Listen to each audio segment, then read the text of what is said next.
3 days. That's all it took for my entire world to collapse.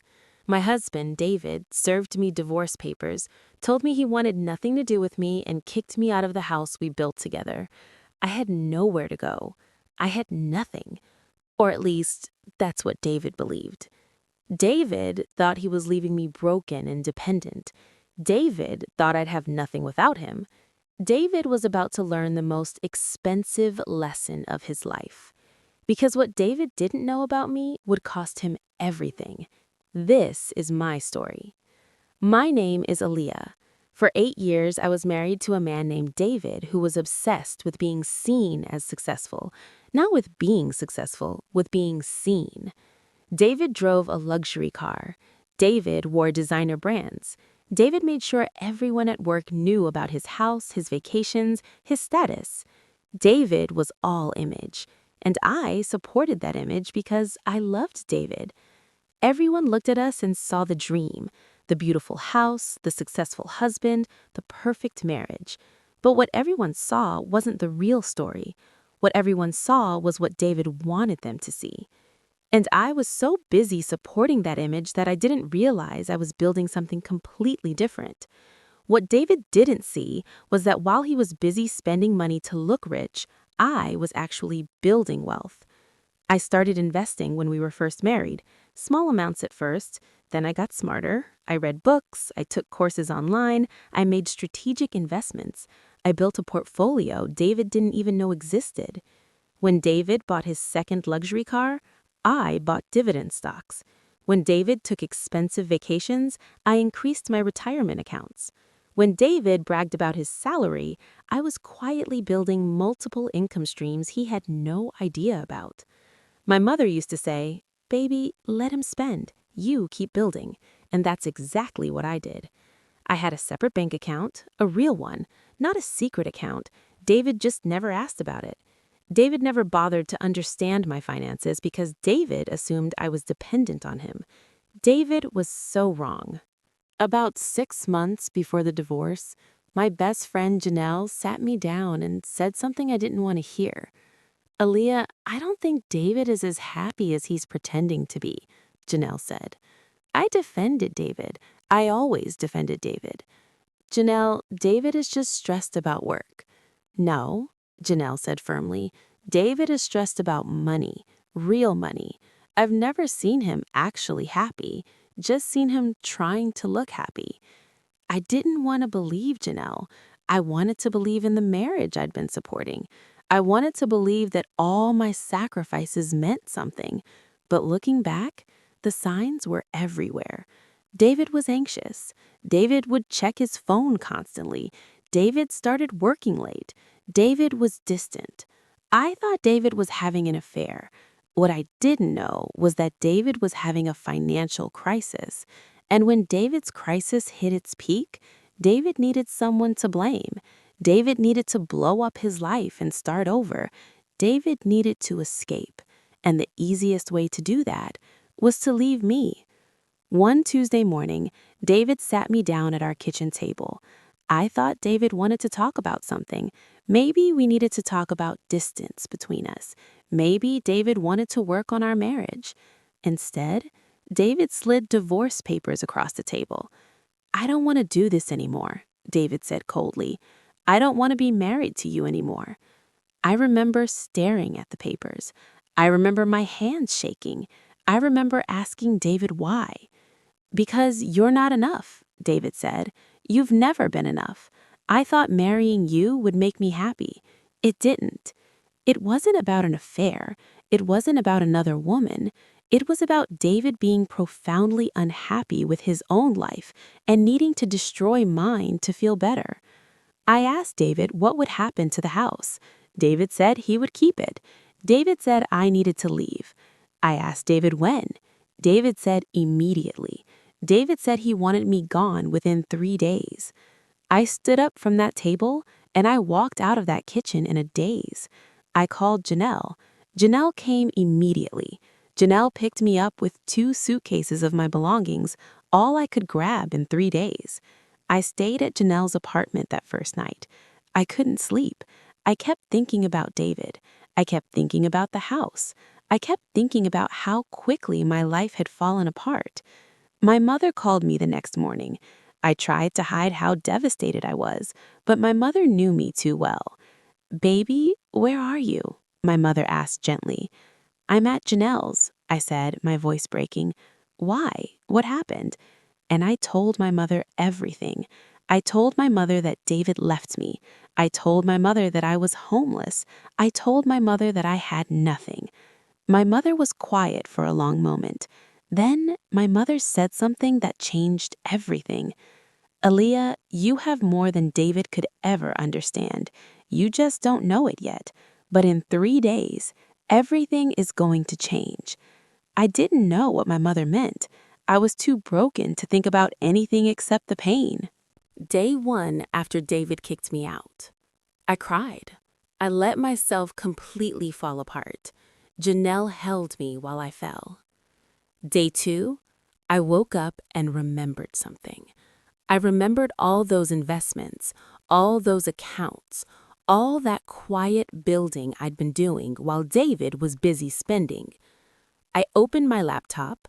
I logged into accounts David didn't even know existed, my separate investment portfolio, my retirement accounts, my business accounts.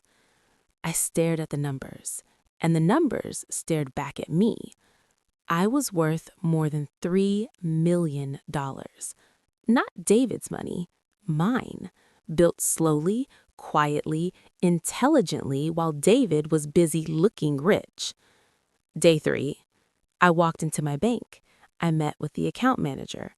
I asked to review all of my accounts. I asked to understand exactly what I had built. The account manager looked at me with quiet respect and said, "Miss Aaliyah, you have significant assets. You're more secure than most people I work with." I sat there in that bank for 3 hours, looking at proof of what I'd been building, and I realized something that changed everything. David didn't leave me because I wasn't enough. David left me because David was never enough. And David couldn't stand being near someone who actually understood how to build real wealth. I hired a lawyer immediately, not to fight David for the house, not to take anything from David, but to understand what I was entitled to and to protect what was mine. When David found out I had an attorney, David panicked. David called me screaming. David demanded to know what I was doing. "I'm protecting my future," I said calmly, "the same way I've been protecting it for 8 years while you were busy pretending to be rich." David was furious. David demanded to know about my accounts. David demanded access. David realized for the first time that I was not dependent on him, that I never had been. David expected me to be desperate. David expected me to beg to come back. David expected to have all the power. Instead, I had more security than David could ever imagine. The divorce settlement wasn't a negotiation, it was a revelation. My lawyer presented David with the documentation of my assets. My lawyer showed David that I was entitled to half of our marital property, plus my own independent wealth. David thought he was leaving me homeless and powerless. Instead, David had just handed me the opportunity to build the life I actually wanted, without him. Within months, David's facade crumbled completely. Without me supporting the image, without me being the stable foundation, David had nothing. David lost the house. The bank foreclosed because David couldn't make the payments alone. David's luxury cars were repossessed. David's designer lifestyle evaporated. And the cruelest part? Everyone saw it happen. Everyone David had tried to impress watched David's empire collapse. David called me one day, his voice breaking. David said he made a huge mistake. David asked if there was any way we could work it out. I listened to David for exactly 30 seconds. Then I hung up. David had made his choice. David had chosen to destroy what we built because David couldn't appreciate it. David thought I was a liability. David was about to discover I was his only asset. I never spoke to David again. I didn't need to. David was living the consequences of his own choices every single day. 6 months after David kicked me out, I closed on my own home. Not a home David provided, a home I built, a home I owned, a home that was entirely mine. I gathered Janelle and my mother to celebrate. We sat in my living room, and my mother smiled at me with quiet pride. "I told you," my mother said. "I told you that in 3 days, everything would change. I meant it would take 3 days for you to realize what you'd always had." My mother was right. The 3 days weren't about the collapse of my old life. The 3 days were about the awakening to my real life, the one I'd been building all along in silence. I realized something profound during my healing. I was never broke. I was never powerless. I was never dependent. I was just quiet about my strength. And that quiet strength was more powerful than all of David's noise. I cut off contact with David completely, not out of anger, out of respect for myself. There's no room in my life for someone who couldn't see my worth even when it was being demonstrated every single day. I invested more. I grew my business. I became an angel investor for other women building their dreams. I became the woman my mother always knew I was. And most importantly, I became whole on my own terms. A year later, I ran into David at a grocery store. David looked smaller somehow. David looked defeated. David tried to approach me and say hello. I nodded politely and kept walking. David didn't deserve more than that. Walking out of that store, I realized something that transformed everything. I didn't regret my marriage. I regretted staying quiet about my own power for as long as I did. I regretted supporting David's image instead of celebrating my own reality.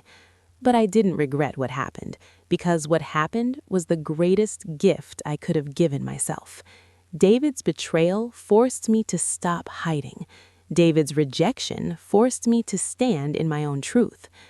I'm not grateful for David's cruelty, but I'm grateful for what his cruelty revealed, that I was never the one with the problem. David was. And the best response to someone who can't see your worth isn't anger.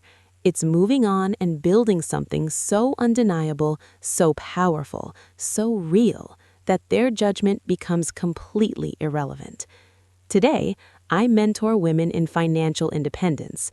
I teach women how to build wealth quietly, while the world tells them they should be desperate and dependent. I show women that quiet strength, real wealth, real power, real security is more powerful than any image could ever be. My story isn't about what David did to me. It's about what I've always been doing for myself. It's about the power of building in silence. It's about the power of knowing your own worth even when nobody else does. It's about the power of walking away from someone who couldn't see the treasure standing right in front of them. That's the real victory, and that's a story worth telling.